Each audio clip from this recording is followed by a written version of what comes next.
What's up, everybody, and welcome back to the Outfielder podcast, episode 111, brought to you by Sensibly Loud Media. I am your host, J-Mac, a.k.a. founder numero uno, and I'm joined by my co-host, who is in the on-deck circle right now. Let's see what's going on with him. Ladies and gentlemen, now batting cleanup for the Outfielder podcast, number 3, the Great Sambino. Welcome back, Sam. How you doing? I'm doing well. How are you? Not too bad, man. Ben Baseball's out. Sad. Hopefully he pops in with us here in a little while. We'll see. I just, you got to get the guy a clock and a calendar. It seems like that's what we got to do. And a banner, the flyover of the smoke signals and all that shit. Yard signs and every other damn thing. I'll paint it on his car. Yeah, lots of things. Mondays at 6:30. No. Sad that Ben's out. We'll see him hopefully here in a little bit, or next week we'll catch up with him. No big deal. Baseball might be back? No, I No? don't think so. Talk to me. Where are you at? Well, I mean, baseball, let's be honest, baseball is back. Korean baseball's on every day. Moving and moving. I haven't watched any this week, and I feel bad. I'm going to try to binge it a little bit this weekend. I also haven't watched any in about half a week, but that is good enough for me right now, and I will let the players and the owners fight it out.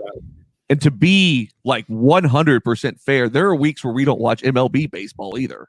Totally. Well, no, that's not true. Yeah, okay. I'll catch up on like what happened and probably not watch a whole game a week or two. Yeah, exactly. I mean, I'll throw Red Sox games on, but in the background kind of thing. I'm not really too keen on sitting down and watching a full, 17 innings or some shit. Do they do like with the football games where they truncate everything and they just show what's going on? I don't.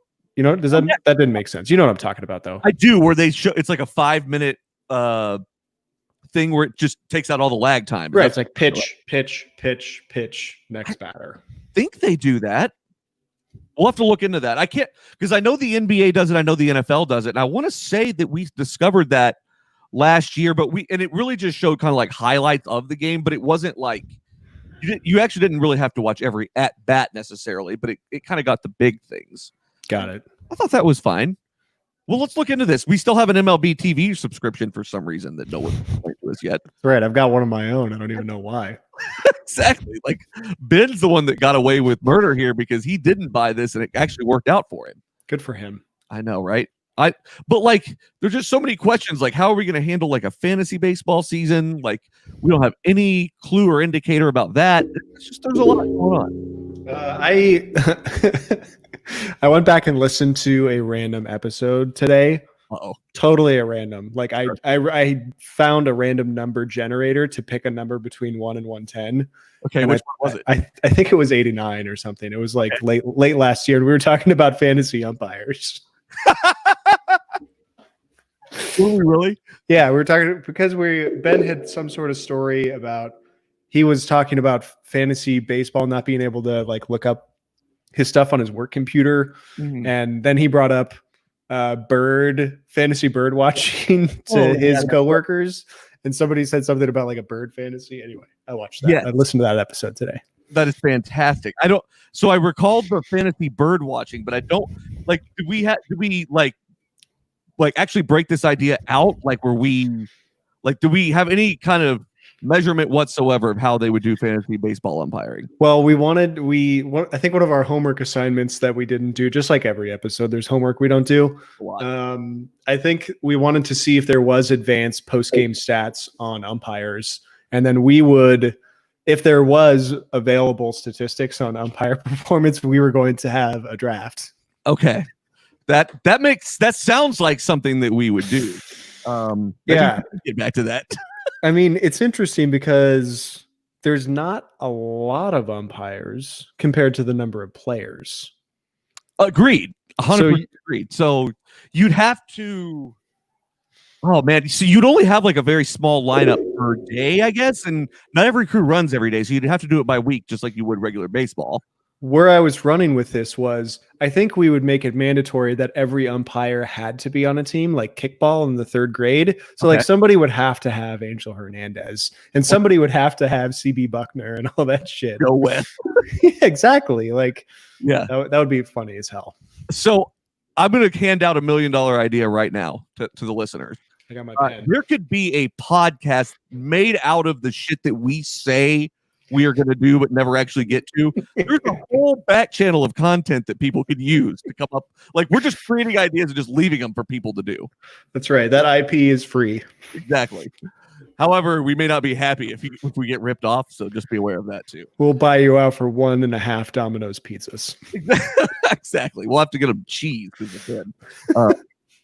But that's fine. But yeah, man, like I saw not too long ago before we came on the air that, so I guess since we last talked, the Players Union had rejected the proposal from Major League Baseball. We weren't really surprised by that, though, I don't think. Not surprised at all. I mean, it was like they're going to cut pay in more than half. It was like 1/3 of regular pay. Like, why would they do this kind of thing? Like, what are the owners actually? Are they just anchoring the negotiation in that place, or do they actually expect someone to say yes? I don't really know. It kind of feels like maybe that was a jump off point too, though, right? Like, you got to kind of see what people are going to say and what the reaction is going to be. I question the validity, or not. I guess maybe not validity is not the right word, but I question the logic of doing this in public the way that they've done it. It's very odd. You have this like go between like the actual, the Players Association and the owners, and it's all played out in a very public manner. Yeah, it's not a good look. It's just we're setting ourselves up for a disaster. You think so? I think so. I mean, if you look at where the players are and you look at where the owners are, they're so far apart, and this isn't even the bargaining agreement year, the CBA year. It's true. But I saw before we came on the air that they're looking at truncating a season big time down to 50 or 60 games. I don't think that's a legit season, though.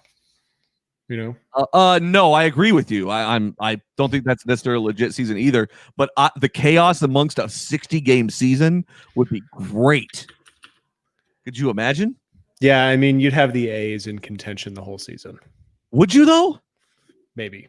Dude, I don't know, because every game means so much more. And if you don't get out like on a good start, like that could really doom you pretty quickly. Like we talk about that all the time, about the way that it seems like the season beginning and everything, it's really hard to judge kind of where you're going with that early. But like with 50, 60 games, like you're going to figure out what your team is pretty damn fast.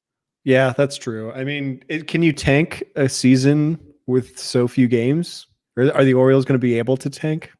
I think so. I think the Orioles have been pretty well replenished. I think the question goes to Derek Jeter, and are the Marlins going to be able to continue tanking the way that they have in the past? No, I don't think they'll be solvent by the end of that season.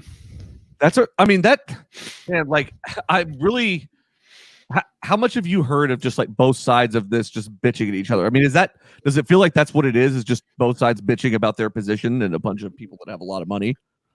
I think it's the people with money are supposed to be giving a lot of it to players, and the players are like, hey, this is what I got contracted to do, and I'm prorating it, and that is fair. Right. And the owners are like, no, I own a business. I'm not allowed to take a loss on this business for some reason, and I'm not going to allow that to happen. I think the most ridiculous argument is that, oh, well, the teams will have to declare bankruptcy and all that, and it's like, okay, no. First of all, if you can't afford to own a team, there are thousands of billionaires that are lined up to buy a sports franchise. I promise you that. I mean, if you can't afford to buy it, you shouldn't own the asset. That's really what it comes down to. Totally. And the business would declare bankruptcy just because the owner doesn't want to pony up the cash. Right. And because a lot of these guys have a lot of their actual net worth wrapped up in these kinds of investments and teams and stuff, and that's fine, but this is what you get whenever that's the other side of the coin, I guess. Yeah, totally. I hope it doesn't get to that point.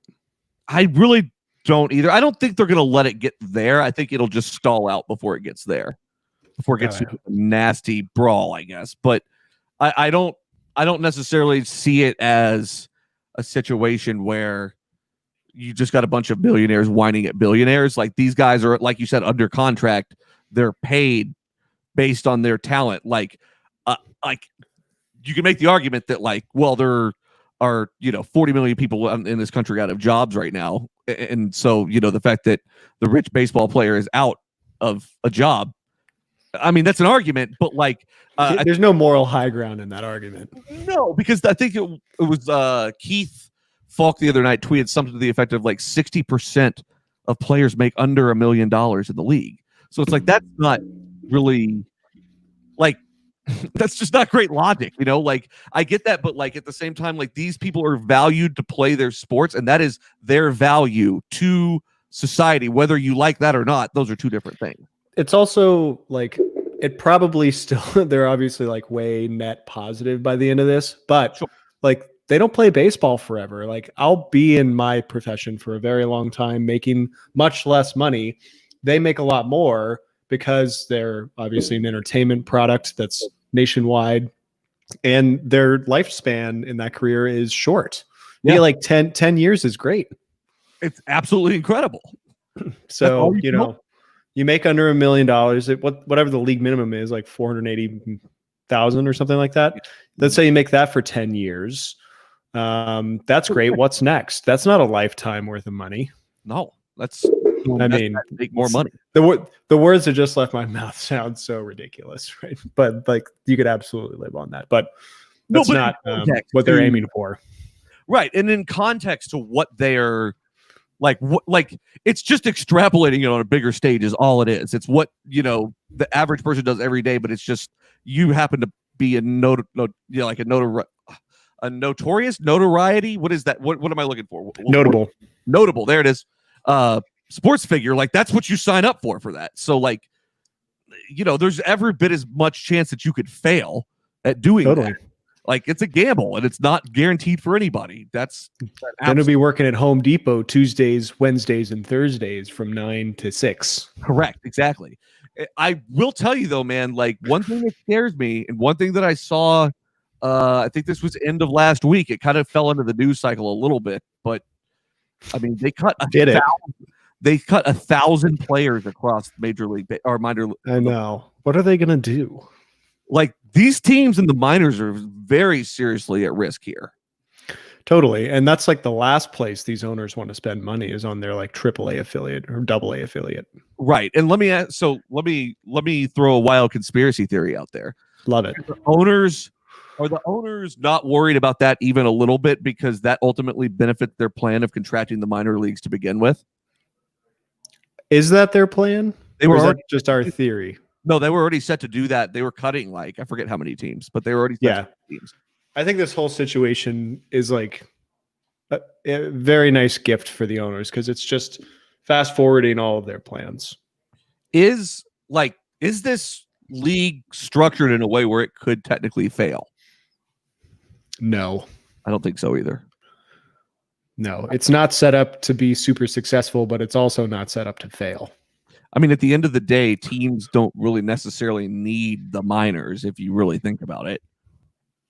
You do, but you don't. Like, if you really, really wanted to upheave the system, you could worry about that. I mean, yeah, it keeps the dream alive for these players, right? Correct. And I think like if you look at like how like soccer clubs do it and stuff like that, where they have different have different camps for different age groups throughout, and you basically progress through those camps, through those teams or whatever. That's a way to look too. Let me just throw this out there. If the minor leagues didn't exist, or maybe if they consolidated to like just a AAA, how awesome competitive would the College World Series be? It would be incredible. It'd be awesome. And these like not the Bush leagues, like the Atlantic League, the like amateur leagues, right? They would be incredible too. Yeah. And then you'd see like a lot of hot talent go to the Nippon League and like go to the Dominican and shit like that. That could be cool. Yeah, I don't think that Major League Baseball would want to lose the share of that, though, is my I think you're right. You don't want to export that talent, but it would inevitably happen. Definitely. And I mean, we've seen that in just examples of watching the Korean baseball organization, of just seeing players that were like, oh yeah, what about, I forgot about him, that are playing over there that are looking for another chance. Like Preston Tucker. Preston Tucker. I couldn't put my finger on who it was. But like there's several of those kinds of guys in the KBO. And so it's really interesting to see that. And I mean, there is a place for them to go. I just like the minor league to me is such a it's more of just like a straight up family environment, right? Like that's the goal is to like, you're not really there to watch baseball. It's more about the family night out, right? Yeah, I think so. I like to go watch them, and I'm sure other people do too. But it's like it's like supporting a local Ace Hardware or something. Yeah, really strange. It's cool though because people do it though because it's cheap entertainment to do with your family. Tickets can be like $7. They can also be as much as a ticket to a normal Rangers game here. Oh God. Yeah. So because I mean, if you think about it, and again, this is contextually because it's the old ballpark, but here in Arlington, like you could sit up in the top for $3. So because you're outside, you're closer to the sun. Correct. Not anymore, however. Ben Baseball was at the ballpark yesterday, it looked like.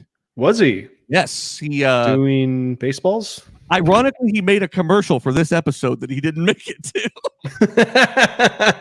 I hope he said episode 110. I don't think that he did, but that's still funny that he didn't make it. I just now thought about that. Oh boy. I wonder if he's okay. I guess I could pull it up here real quick so we could take a look at it. I'll just mute the audio of it. We're talking about Ben Baseball here. Like you never really know what Ben Baseball's specifically going to do. It's true. It's just a fact. Okay, here we go. I gotta share my my screen with you here. Isn't this show fun, guys? This is cool. All right, Ben Baseball's big face. So we'll just kind of have him in the background while we chat it up. But he's kind of got the ballpark there in the background. Looks pretty cool. Yeah. Nice and empty. I think it's important that you're not showing or displaying the audio because he could literally be saying anything. Do you want the audio? No, I think this is better this way. I'd like to imagine what he's saying. He did. You could tell earlier that he was talking about a face mask because of the way that he put his, I thought maybe he was talking about like the straightness of the lines in the parking lot. I mean, he would bitch about something like that, but not in this case. Again, a commercial for this episode that we're doing right now. Anyway, so yeah, that it's weird to see though, man. Like I think we're gonna get started with it. It sounds like they're trying to aim for like July to mid-July. I mean, I'm all in for a 50-game season or 60-game season. I think that'd be a lot of fun. I'll watch whatever they'll put on. They know that. I mean, every single game would just matter so much more. So many more opportunities for different, crazy shit to happen that actually matters. 50 games would just be like post All-Star break. Just imagine what our fantasy season would be like and the ways that people get picked over. I hope they'll still do fantasy baseball, right? Oh yes, absolutely. There'll be a way to do it for sure. I'll be curious to see how they figure that out. I am too. I'm sure that it'll just be some truncated version, just like it is for everything else. One other thing that I kind of brought up to you and Ben the other day is I think One-Eared Ivan, the notorious One-Eared Ivan, is going to join the show here in a couple of weeks. That's awesome. I look forward to talking with him. It's been a while. Yeah. How many games has he won? We're gonna have to look back on that and check that out. Make sure we know his record and everything. Oh, it's not good. It's not good at all. I think it's been like 4 seasons. It's probably around. So each win is a week. Mm-hmm. I would say it's probably below 20. It's definitely below 20. I'm going to say 17. Are you able to look into this briefly while we're talking or no? I'm going to guess it's like 22 or something. I'm feeling 17. That's what I'm staying with. But yeah, we'll have him on. I think it'll be good to talk a little bit of baseball with One-Eared Ivan. He's a great dude, loves baseball, done with graduate school. So we'll actually give him a shout out and an applause on the show here. So he'll have time to actually research and do things with the league and join us. So I think that'll be a lot of fun whenever we get him here. I don't know that Ben has ever really met Ivan too much. Oh, I mean, they've crossed paths for sure, but not to the, you're more familiar with Ivan than Ben Baseball is. That's all I know. Okay, good. So let's see here. Still looking for records? Yeah, so my record is 96, 40, and 5. That's a win percentage of 700. Good. Over, so how many, what did you say it was? 96, 40, and 5. So 5 ties. That's unbelievable that you've tied 5 times. That's a lot of ties. Let's see if I can find 141 weeks overall. That's pretty good. 770%. I like it. That's like that's the Red Sox every year. Pretty much. Okay. Where's mine at? Let's see. He is okay. Ivan is 10, 57, and 0. 10? Damn it. I was off by 7. You're off by 10. That's rough. Oh, that's tough. Poor That's Ivan. a win percentage of 150. I love that he's hanging in there though. And I also it's a testament to the longevity. Like, so how many, so it was 10, what? Give it to me one more time. 57. 10, 57 and no ties. So 67 weeks. I mean, that's a lot to hang in there to be winning 15% of your games. I mean, he really thinks he's got something up his sleeve every season.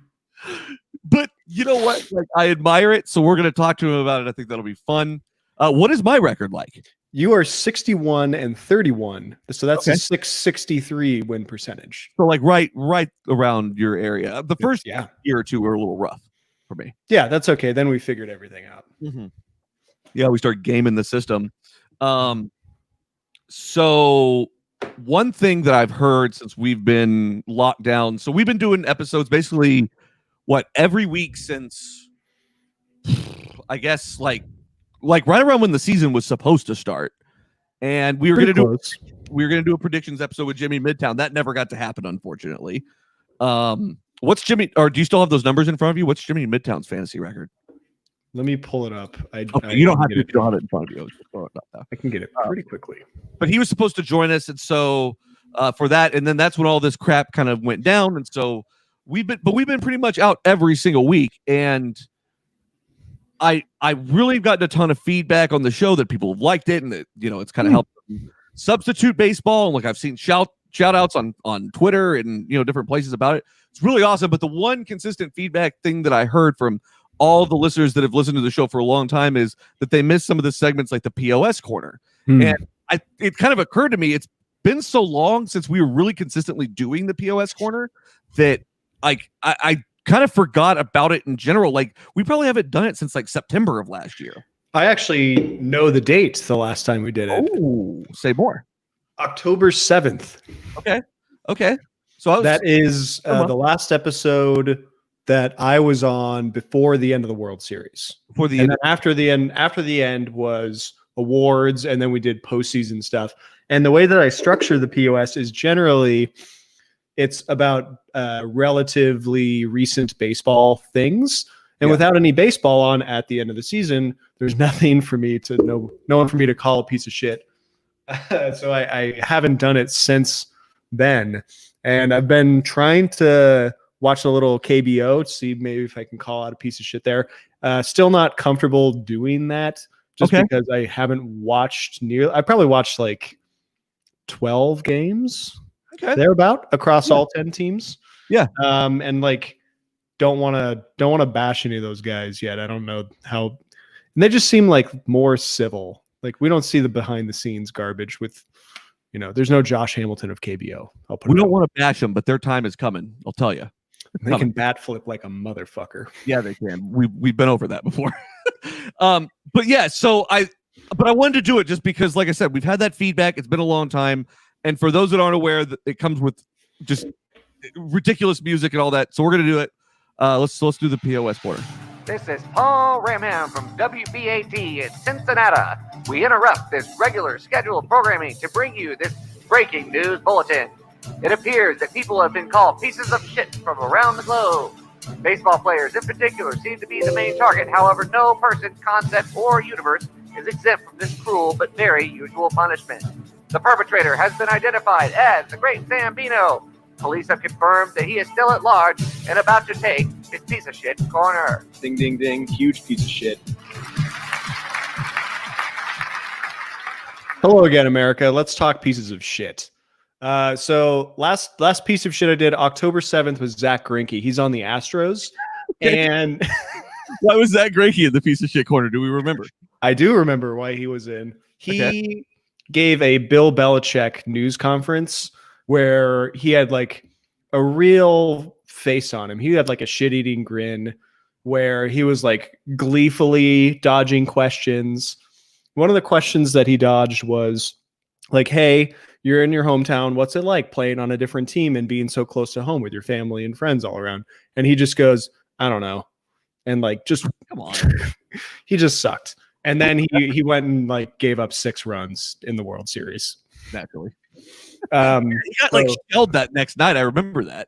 At that point, after that game, he'd given up 14 runs in the World Series. Jesus Christ. Or maybe it's postseason. It might have been postseason. I was going to say, though, because it's probably not as many as you'd think, just given how many. Like, he's been in the playoffs a good amount. Yeah. So. Yeah. And he was good that year. Anyway, Zach Greinke was on the Astros. I'm calling out the 1992 Astros as a piece of shit. Oh, the 92 Astros. Okay. Yeah. So the 92 Astros, June 1st, this time, 1992, June 1st, 92, was the MLB draft. Mm-hmm. And the Astros did not draft Derek Jeter because he was seeking $1 million signing bonus. And instead they drafted a guy named Phil Nevin. Okay. Big Phil. I'm a Phil Nevin guy. Say more. That's it. They didn't draft Derek Jeter.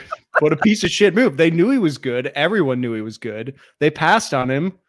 And the rest is history. That guy is fucking good at baseball. I don't like the Yankees. I don't care for Derek Jeter. But he crushed it. And the Astros were just like, fuck you. I'm not paying you $1 million.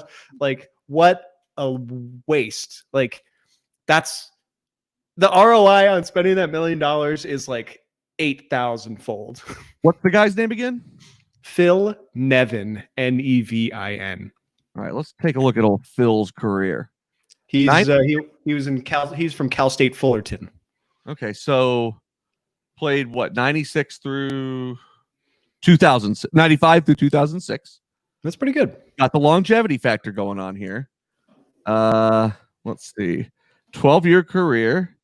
He batted 270, on base 343, slug 472, OPS of 814. I don't know, man.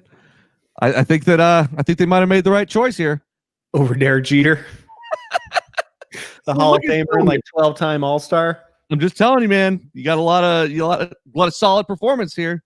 They'd have made that up in jersey sales in 3 seasons. I mean, he was a All-Star, but he was number 21 on the list in 2001. So you know, well, you also had to look him up, and you know who Derek Jeter is. Oh, 100%. I'm just looking around. I know. I'm just looking. I want to. I mean, this is not a bad all-around player though, but just not Derek Jeter. That's the point. I get it. Not Derek Jeter, and it's hard to pass up a chance to beat a dead horse, i.e., the Astros, because there have just been pieces of shit all around with cheating and Roberto Ozuna and just all of it. Fuck those guys. So 92 Astros, you suck too. They've essentially gotten a free pass, which is bullshit. I know. I don't. We've got to scream at them like a lot. I will. I had planned on it. I mean, that was the goal. I had tickets to do it. So yeah, we're not going to let him forget. But so what really got you thinking about like? So there's been a ton of Derek Jeter talk this week. Is that kind of what kind of got you thinking about it a little bit, or what? Oh, yeah. No. So in lieu of there being a lot of recent baseball news for us to harp on outside of our normal segments, like we're talking about the MLB ownership and the like revenue sharing, all that garbage.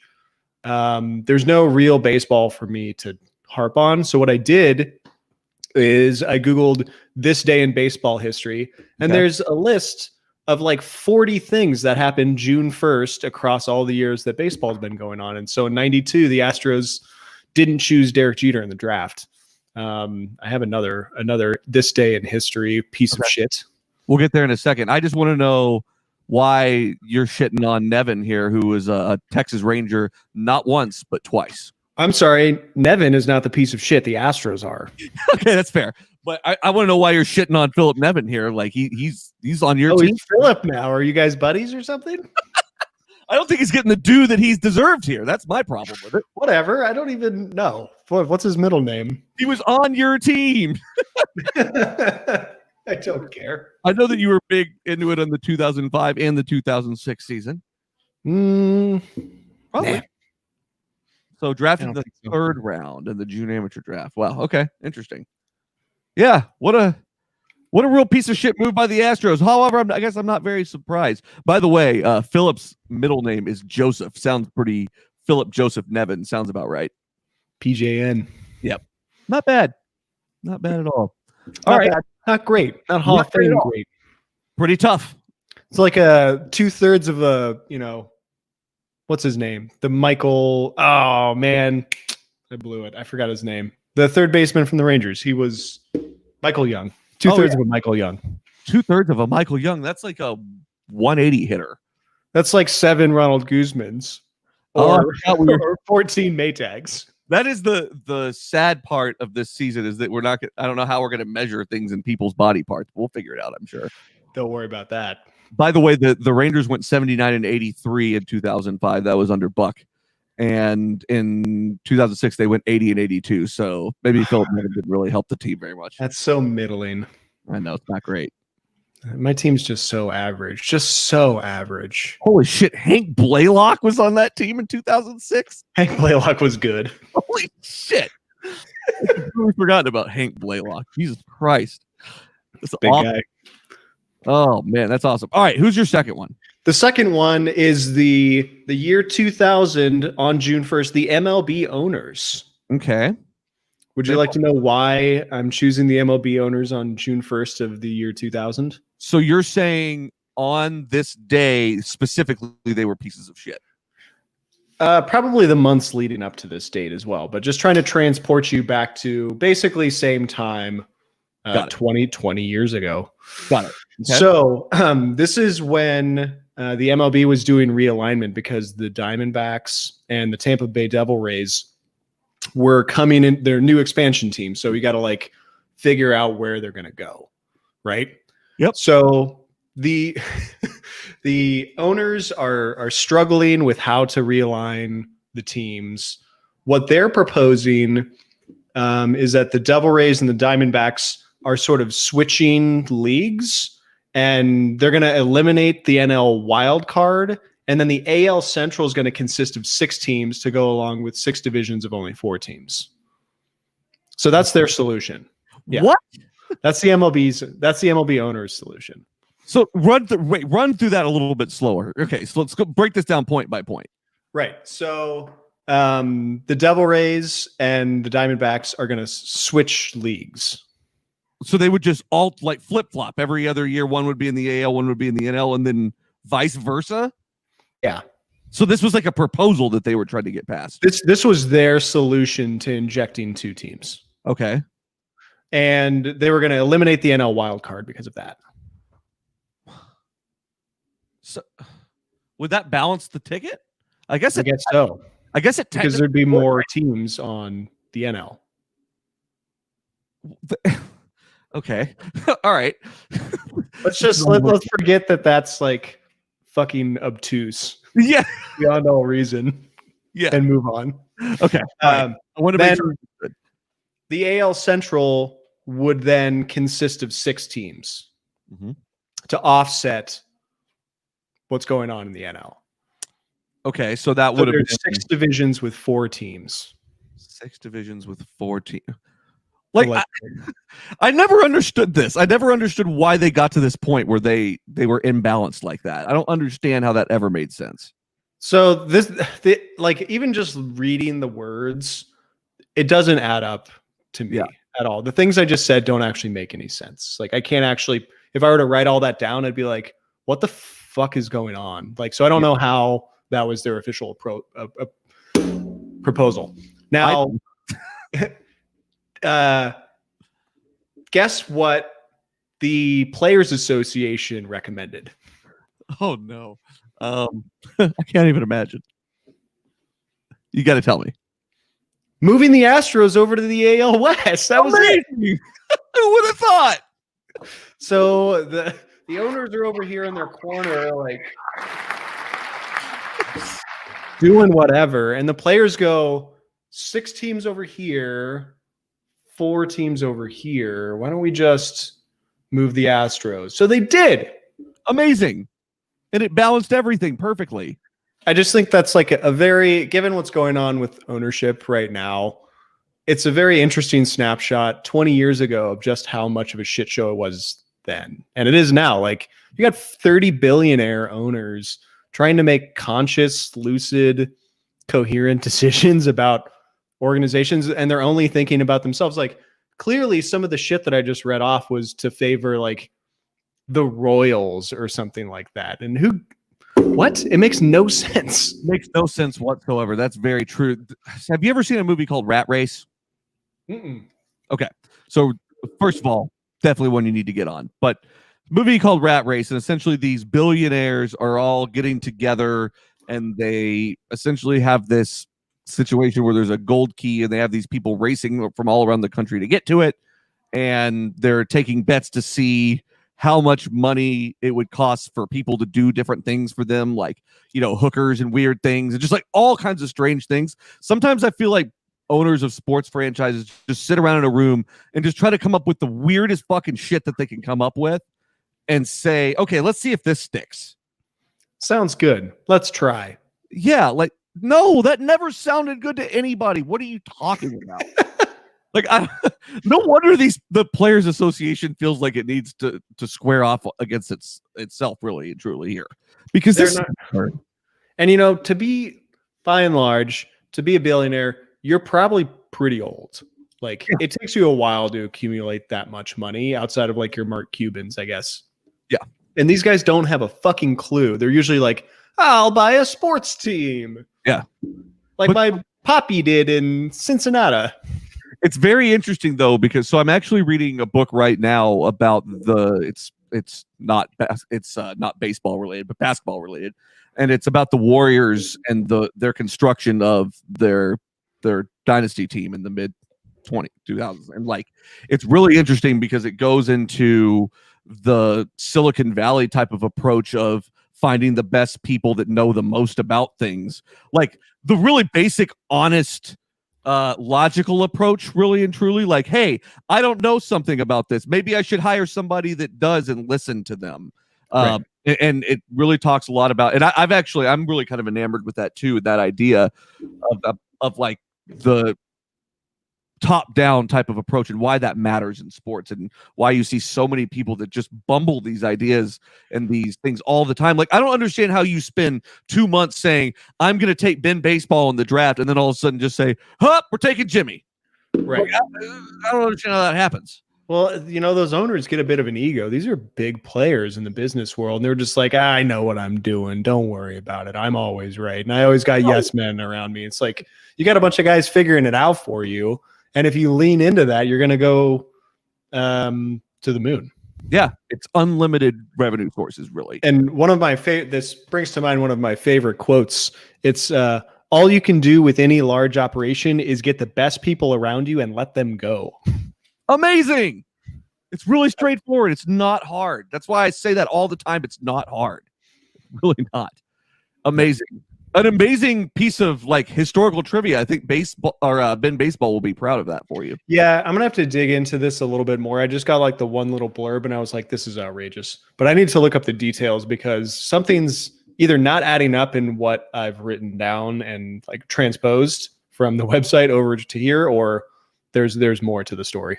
I have a feeling that you're going to look into this and be absolutely outraged by the proposal that came out, and then which is going to cause you to look into different ones, and they're going to outrage you just as much as those did. So, oh no, I'm okay with that. I need some outrage that's fake instead of all the real outrage that's going on around here. I'm 100% with you, and I'm don't get me wrong, because I know you're going to bring it to the show, and I'm a fan of that 100%.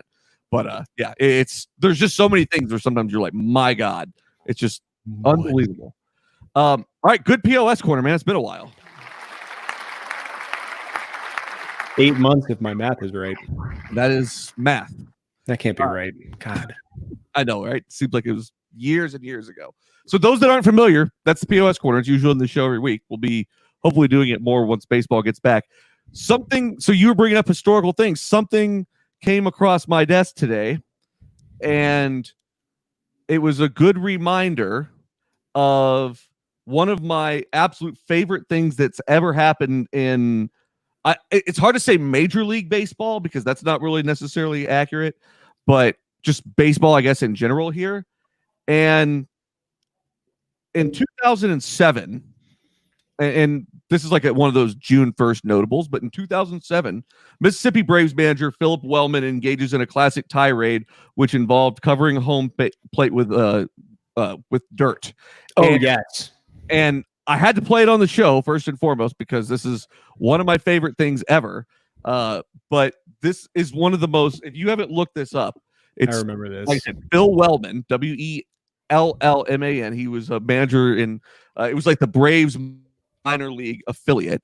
And this dude has the biggest meltdown I've ever seen on the mound. And it just underscores what we love about good manager meltdowns, right? Manager meltdowns are the best. And I lament the day that they disappeared. This wasn't that long ago, right? 2007. So a little bit ago. 7? Yeah. Are you sure it wasn't later? It said 2007. Oh my God, it's fantastic. Look at him care about the dirt He's so deeply. Drawing a new one.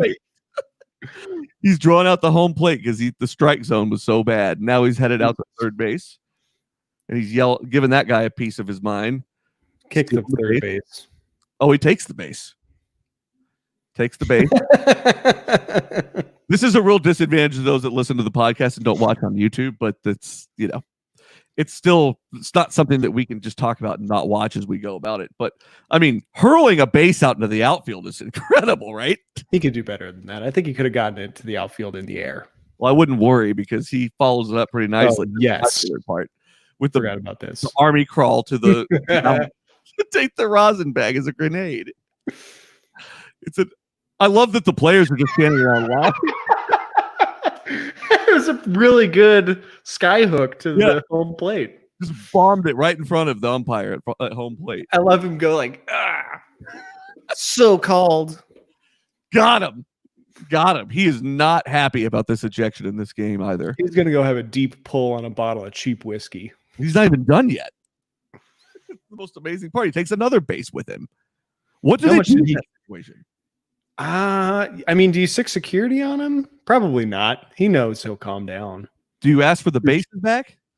They have other bases. I would definitely take the bases into my office if I were him. Oh, I think he left them. Oh, and he gets a curtain call. That I like. Jesus. How much do you think he got fined? Probably not as much as you probably think. It's a minor league game. Yeah, and I feel like I looked into it one time just out of boredom, and his kind of take on it was like, I really obviously didn't expect it to become such a thing nearly as much as it did. But I don't know how you can not expect it to be a thing. I mean, it was like very well choreographed. How could you like perfectly tamp down the dirt over home and like draw a new one, like turn the rosin bag into a grenade? Like, you couldn't make that shit up on the fly unless you're a deeply creative individual. You've got to practice getting that sky hook right. You really do. Oh man, not an easy thing to do. I don't know if I know this meltdown. Oh, this is Eric McClendon when he was managing the Mariners. This was McClendon gets money's worth. Hell yeah. But yeah, I love a good manager ejection. I mean, that one happened at the minor leagues level, so it was a little bit less. Did he kick his hat? He kicked a hat. Hell yeah. But it's great whenever it happens at the lower level. This is something that definitely doesn't happen nearly as much anymore as it used to. I know. There's like one a year. And, we got fucking Yankees guy last year have a really good meltdown, but he didn't get ejected. No. Why can't I think of his name?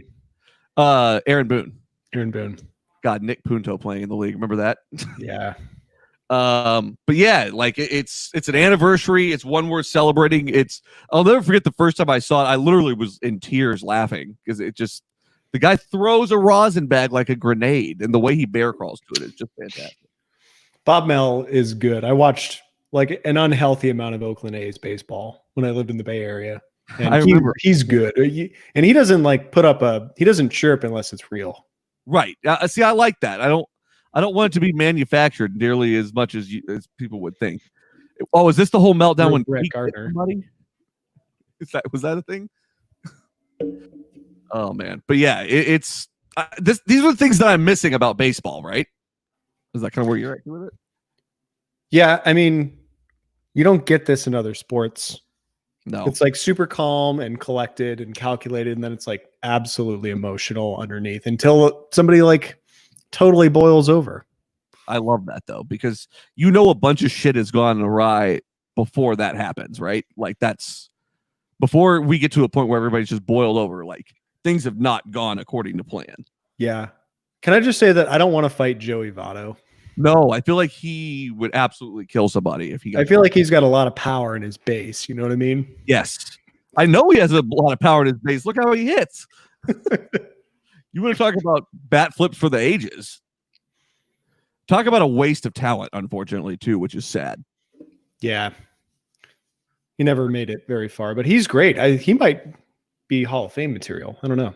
Probably. Look at the numbers. Well, he's been around a while. He's been good. His on base is like probably over 400 career. Can you look that up real quick? I will look that up. Take a look and see. I love a good Mike Matheny was pretty good at getting tossed out of games. He was kind of a hot collar a little bit. Collar. I always like seeing someone that gets really, really rattled, like someone like Joe Madden, who doesn't really get rattled very often. So like a bunch of bullshit's probably happened up to that point. All right, you ready for some Joey Votto career stats? Absolutely. He has a WAR of 62. Okay. How many seasons are we talking about, first and foremost? Let's see. Seasons. Oh boy, that's tough. 2002 to 2020, so 17 seasons. Okay, pretty good. Pretty good. 1,800 hits, 284 home runs, 307 batting average, 944 RBIs, on base percentage 421, slugging 519, OPS 941. Wow. OPS plus 150. OPS of what? Sorry? OPS of 941, OPS plus of 150. Wow. He's good at the plate. Very, very disciplined at the plate for sure. Very disciplined indeed. But that just not on the right team, I guess. Is that really what it is? Like nobody knows who he is, right? I think people know who he is, but only baseball people do. If you say Joey Votto to a non-baseball person, they're not going to know anything. I guess the same could be said for like Felix Hernandez or. Yeah, I was going to say, have you ever noticed that there's a trend with that? Yeah. I don't mind happening to love the least loved sport in America.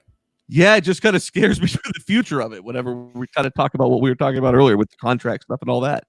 Yeah, I mean, I'll follow the product no matter how quality it is. It's not going to go anywhere. No, I mean, there's way too much money wrapped up into it. Totally. That really comes down to, oh boy, here we go. We gotta. Oh yeah, when he beat the shit about this, when he beat the shit out of the phone. Yeah. Yeah, this is a good John Farrell ejection. I remember this one actually. This was not a great situation, but yeah, man, it's. I think there's this relaxation. I think we're looking at as far as getting back to all this, and it just seems like it's not going to be a situation where we have like cardboard cutouts in the stands. Like I think there's going to be some form of fans there, right? Do you think? No. I mean, look at the KBO. They're not doing that. Yeah, they're putting cardboard cutouts in there. Oh, sorry. Yeah, there's not real fans though. The cardboard cutouts don't generate any money. Sure, they do. They cost money. No, that's an incredible thing that they have. But no, I love a good A-Rod bean. What's that? I love a good A-Rod bean. Don't we Joe all? Girardi, get out of there.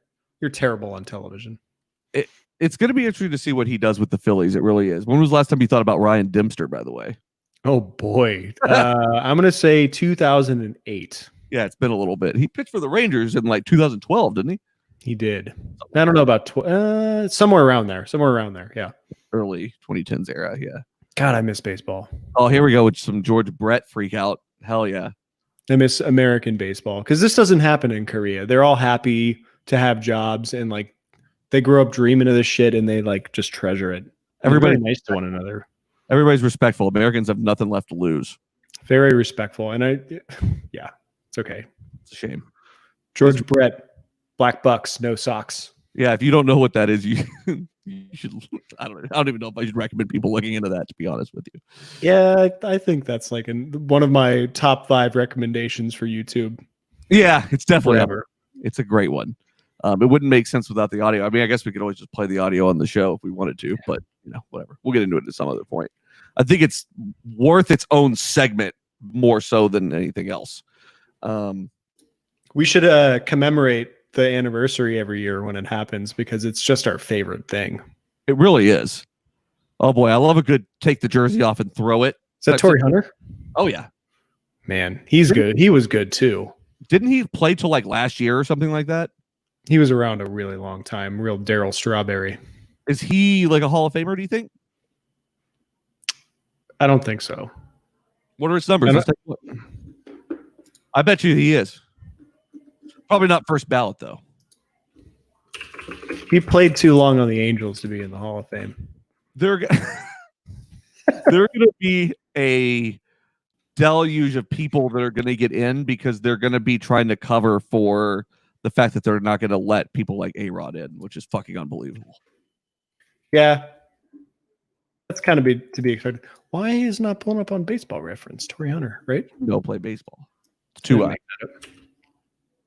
2 eyes. Oh, we got another base stealing situation here. I love that you can interpret that 2 ways. Torrey Hunter. I'm going to say second ballot Hall of Famer. I think he retired this past year. I'm going to say for a career. Oh, you got to tell me how long first. I want to see. I got him. All right. How many seasons did he play? Give me that at first. 19 years. 19 years. So I'm going to say that he hit like something like 302. No. No? Nope. How off am I? 277. 277. Okay. On base, I'm going to say, geez, I don't really remember. 331. 331. Okay. What are the rest of them? OPS 793, 353 home runs, 50 WAR. It's not a Hall of Fame material. It's good. The last couple of years had to have been bad. When did he retire? 2015. 2015. Okay, so I remembered him being around more recently than that. So I guess I misremembered that. He sounds like he should have called it quits earlier on, though. I mean, what were the last couple of years like? Not great. I mean, the last year he had 22 home runs. That's pretty much this. He never got out of the 30s every year. He had 81 RBIs. He hit 240 and on base 293. It wasn't the best year, but it was the last couple of years were pretty much dead on average, like 300 on base, above average OPS. He's just average. He's like a above average guy. He's a 7 out of 10 forever. How long ago, or how long did he waste away with the Angels? Looks like majority of his career, right? 4, 5. He was mostly with Minnesota. He started in Minnesota 97 to 2007, went to LA, then Detroit, and then back to Minnesota to retire. That's right. Okay. That's fair. Okay. Wow, I would have thought he had a little bit better career than that. I thought he was a little bit more consistent than that. He, I think, defensively was always really, really good in outfield. Mm-hmm. Okay. What about stolen bases? Middling, never over 30 stolen bases. I remember him being super pissed whenever Poppy hit that home run over his head into the bullpen in 2013. One of my favorite things. That and the belly slide that Prince Fielder did in the third. Oh, always a classic. You mean the one where the earth moved because he hit it so hard? Dude, so much earth moving. I miss Prince Fielder though. I did like him a lot. I hated him for so long, and I was able to get over it when he left the Tigers. I don't know. I liked him on the Rangers. Obviously, like a swollen contract, but sad that he had to go because of his spinal fusions. Well, he played How many years did he play with the Rangers? I'm gonna say like two or 4. three, and then he had to stop. 14 was his last year. I know that, but I don't 16. remember. Looks like 16. Oh, 16. That's right. But he got traded to the Rangers in 14, maybe? 13 was his last year with Detroit. He was with Texas 14, 15, 16, and then he had to stop playing. That's right. He got traded that offseason. But they had, he had a really good year. Not really good. Pretty good year in 2015. He played 158 games. He had 28 home runs. He batted .305, OPS of 841. The other 2 seasons with Texas were he was hurt. That's right. Okay. Do you want to hear a crazy fact? Yes. Prince Fielder owed $24 million in the final year of his contract with the Rangers is to receive his full termination pay under the terms of the March agreement that the players came up with in regarding the 2020 season. So this was the final year of that contract. And he'll get paid. In other words, he's going to make more than just about anybody else that's in the league now at all. Oh my God. That's awesome. Good for him. So basically you have Mike Trout, who's going to make 37.7, Garrett Cole 36, and then that's it. That's Prince. crazy. And then Prince Fielder. I liked his attitude. He had a good attitude. He was a good clubhouse guy. Those intangibles were good. He's obviously terrible defensively, but he swung a mighty stick. He did. And I mean, it was a 9-year, $214 million contract. How much of it do you think the Rangers paid? A lot of it. It's going to shock you. $9 million. That's how much they have paid him. That's how much they paid in total. Because the thing is, his paycheck that he's getting now is insurance that they've taken out against him whenever they signed him to that contract. Ooh. They were only on the hook for like $9 million of it, and then like whatever the trade entailed to get him. But I mean, they took. I was just gonna say they took on a lot of contracts, so they probably didn't have to give up a whole lot. Do you think the Rangers use Globe Life? Oh, probably. Probably so. How does that work? Do you just like walk over to the local office kind of thing? I've never heard of Globe Life. I don't know how it works. I don't know. Is that like the Hardys of life insurance and player insurance? Probably. Or is it the Carl's Jr.? It's more like a Carl Jr. type thing, I have a feeling. Same deal. God, dude, he made $227 million over his career. That's good crazy. for him. He's a dying breed. He's not out of shape. He's a strong guy. Obviously, strong guy, just like covered in a lot of fat, right? Are you going to tell me that belly slide was muscle? Is that? No, I'm just saying there's a lot of muscle under that fat. Yeah. Oh, yeah, for sure. I mean, he had the momentum thing down properly, though. That's the thing. a lot of inertia. That guy knows how physics work. Right. I love that whenever I type in, hold on, put this back up because this is absolutely worth watching right quick. 30-second clip. There we go. Here it comes.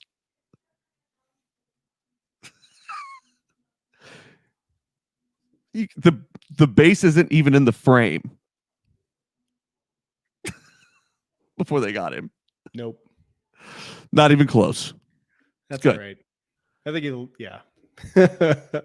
I think that he will be sleeping with his $200 million, $230 million just fine. He's doing just fine, I'm sure, wherever he is. He sure is. All right, man. We're going to go ahead and wrap up. It's been good to catch up a little bit and talk a little bit of baseball. Hopefully, by next episode, we actually have something more concrete. Do you think we will? No. I don't think so either. I think we're still probably at least 2 to 3 weeks away from even like a concrete plan. Go Dinos, 18-5. 18-5. Where is everybody else at right now? Give us a quick standings update.